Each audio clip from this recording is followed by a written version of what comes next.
is how to scale Asterisk beyond just a single machine. What's typically done is that a lot of people will say put failover boxes in the case of T1s and that sort of thing, or like SIP proxies in the case of a SIP connection in front of multiple systems and use that for load balancing or failover purposes.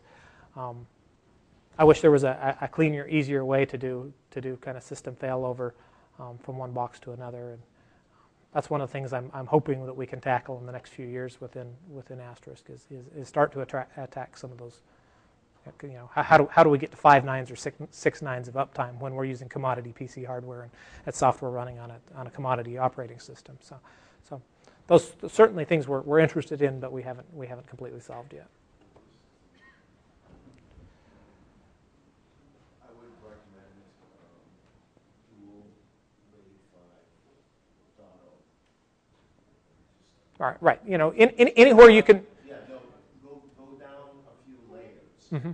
Right. Anything that you can do like. Layer 7. You know? Mm-hmm. Yep. Anything you can do with like redundant power supplies, you know, rate arrays, those sorts of things. If you can have dual home networks coming off of 2 switches, that you know, anything to eliminate those single points of failure. That's good. Now the other side of that is the more that you add things like dual power supplies and rate arrays and multi-home switches and those sorts of things, you're creating less single points of failure, but you're creating a lot more other points of failure. And so that's always this kind of whack-a-mole problem of what it comes down to risk analysis and what are my risks and how do I mitigate those particular risks? Not how do I keep anything in the system from ever going wrong, because things go wrong. We all know that, but it is a matter of risk mitigation and figuring out what are my pain points. If I'm running a call center, my biggest risks is that I've got 1,000 people out there in the call center that aren't doing anything and I still have to pay them. And so how do I mitigate that risk? If I'm doing, say, a hosted voicemail service, I've got a completely different set of risks. So it really comes down to risk mitigation in that standpoint. Question over here. On the modules, you said Asterisk loads them all by default, whatever you find. Are there performance benefits of not loading modules you don't need? Sure. They don't take up any memory, and they can't take up any CPU if they're not loaded. There's a configuration file called modules.conf where you can set which modules to load and not load. Go look at that sample file, and it's pretty obvious how to keep modules from loading it. Question in the back here. Are there any differences in the capability between an AGI scripted dial plan versus the Perl-like standard extension.conf? Yes. So to kind of set the framework for this question for people who don't understand, in addition to our own internal scripting language in the dial plan, we have the capability to call out to external programs, say written in Perl or PHP or Python or Ruby, whatever your favorite scripting language is. And that's what we call AGI, or the Asterisk Gateway Interface. There's trade-offs there. Obviously, if you're writing your dial plan, say in Perl or Python, you have much more flexibility. It's a richer language for writing your dial plan. The drawback of doing that is obviously that now you've got to have a copy of the Perl interpreter or the Python interpreter interpreting that script. And so it's one of trade-offs. A lot of people like to use AGI scripts, especially for rapid prototyping of a dial plan. Once they get it done and understand their logic and how they want things to work, then they'll either do that in C and as a compiled AGI script, or they'll take it back to the Asterisk dial plan and do it natively. But as far as a rapid application development, that's one great way to do it. So I have an announcement for all of you, especially those waiting down the hall. At the break at 10:35, we're going to be making this wall go away. So there will be a lot more room in this room after the break. So we apologize for the overcrowding. We've got such a good response. We didn't expect this whole room to fill up so quickly. So great. Thanks, John. Awesome. So I think it's awesome. You know, one of the things I like to beat on the drum with Asterisk is just how flexible it is. I like that the walls are flexible here too. So perfect fit. All right. Any other questions before we go on to Module 3? when you move that wall, how are those people going to see the screen?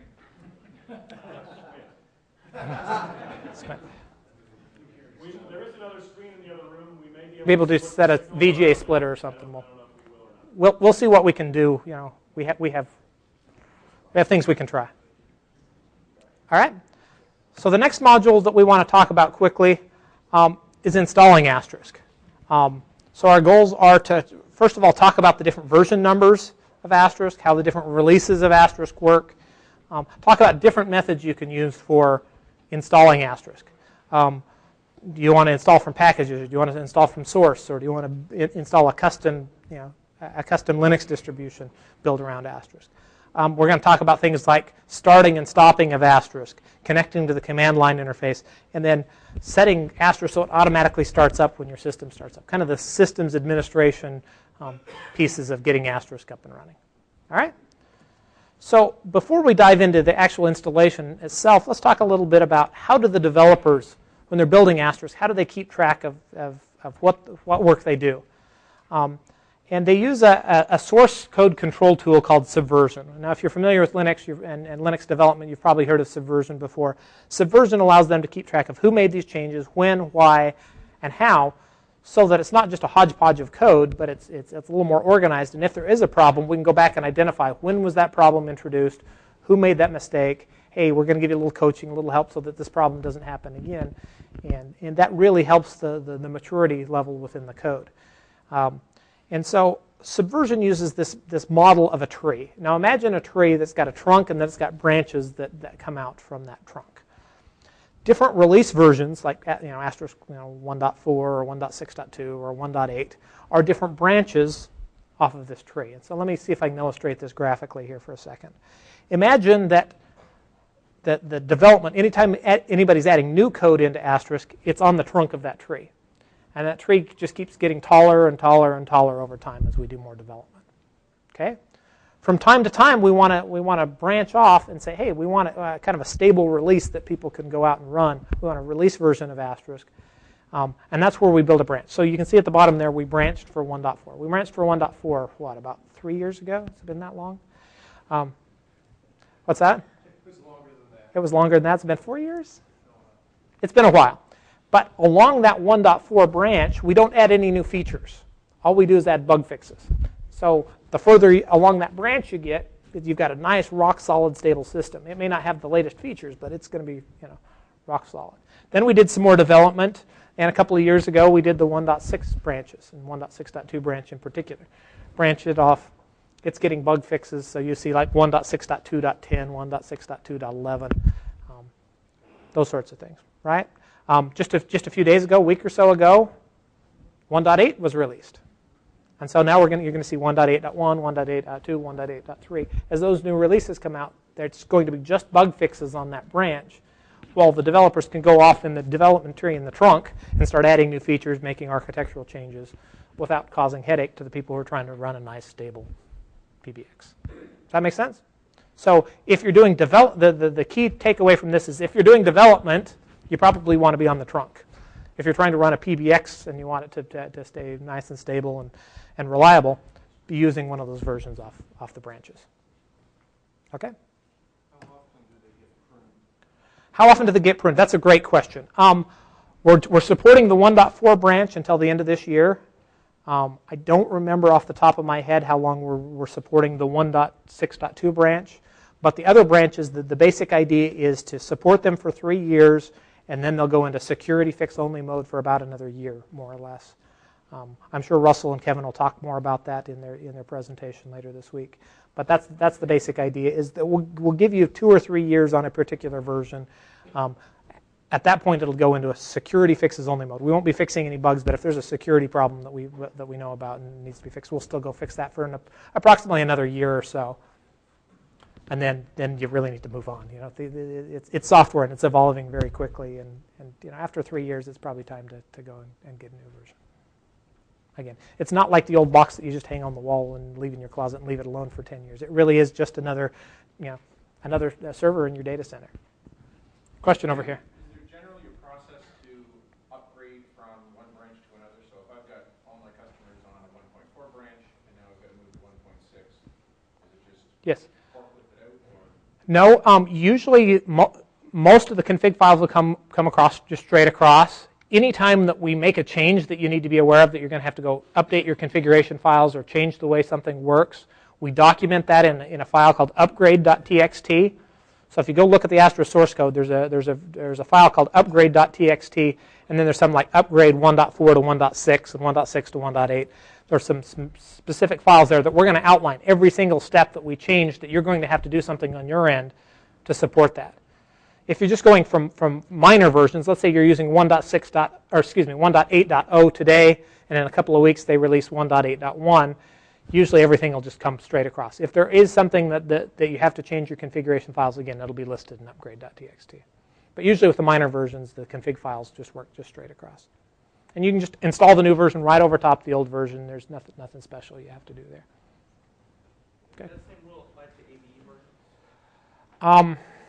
I don't know. I didn't ever spend enough time in the ABE world to know for sure. There should be a document that describes any changes in config files. But I've been on the open source side of the house when I was working at Digium, and as a community member, I'll be honest, I could care less about the business versions of Asterisk. I'm an open source guy. So I thought it kind of been killed off anyways. Maybe in favor of supporting open source. it's not been completely killed off, but really, it used to be that the only way you could get support from Digium on Asterisk was to be running the business edition. I like the fact that I can go to Digium for support. Mm-hmm. I'm in a call center. Right. Now Now we support the open source version, so you can buy a support subscription on the open source version, and Digium will stand behind it. So it's a little different model. I think it's a better model. Yep. One more question back here. Sure. We go from 1.2 to 1.6, and I get these messages that show up on the column that says this syntax is deprecating and change this statement to. That's right. Right, and that's a really good point too. If you're doing upgrades from one version to another, if something's changed in the configuration file format, typically we'll warn you, like when you go from 1.2 to 1.4, in 1.4 we're going to warn you and say, hey, this syntax has been deprecated. You really want to go change to the new format. And then it won't be till the next major version that we get rid of that configuration option. So you really have two major versions typically to change and move over to the new format. We try to be as forgiving and flexible as we can there. Obviously, there's times when we can't be, but that's the general rules. We try to be very, very forgiving there. We understand that not everybody wants to go upgrade their PBX every 6 months and have to change config files and everything like that. It's we want to eliminate as much pain as possible there. Okay, so this is kind of how we do our different versions of Asterisk. Now again, remember, if you're doing development, you probably want to be on the trunk because that's where it's going to be changing every day. That's where people like Russell, say hi Russell.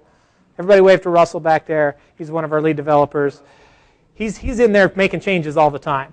It changes literally every few hours, if not more often than that. There's changes going on in Asterisk. Again, we have developers all over the world making changes. For the release versions, we usually have new release versions every few weeks or every few months, depending on which branch it is. It's much less churn, and again, those are bug fixes only along those branches. Okay. So the next thing I want to talk about, let's say I was going to go install Asterisk on this PC I have sitting over here. What would I really need?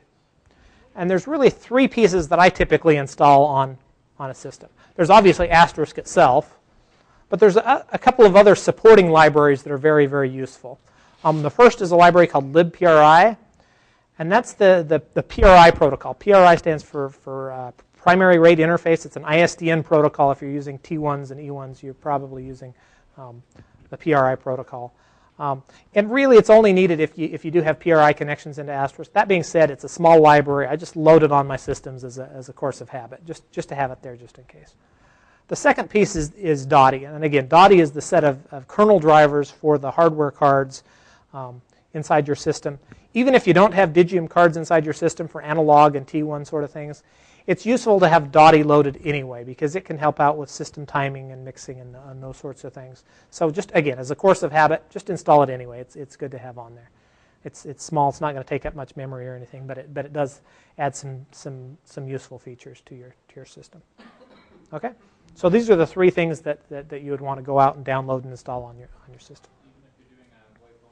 Even if you're doing a VoIP-only system, you could get away without libpri. DAHDI you still probably want to keep for a couple of things that we'll talk about, timing type things. And then obviously you need Asterisk. So again, libpri, you're probably talking 20K in disk space. I mean, it's tiny, but it's worth having on there. Just in the odd chance that, hey, I need a T1 plugged into this. into the system. It's there and ready to go. All right. If you can't afford 20K, then you're smart enough not to do it.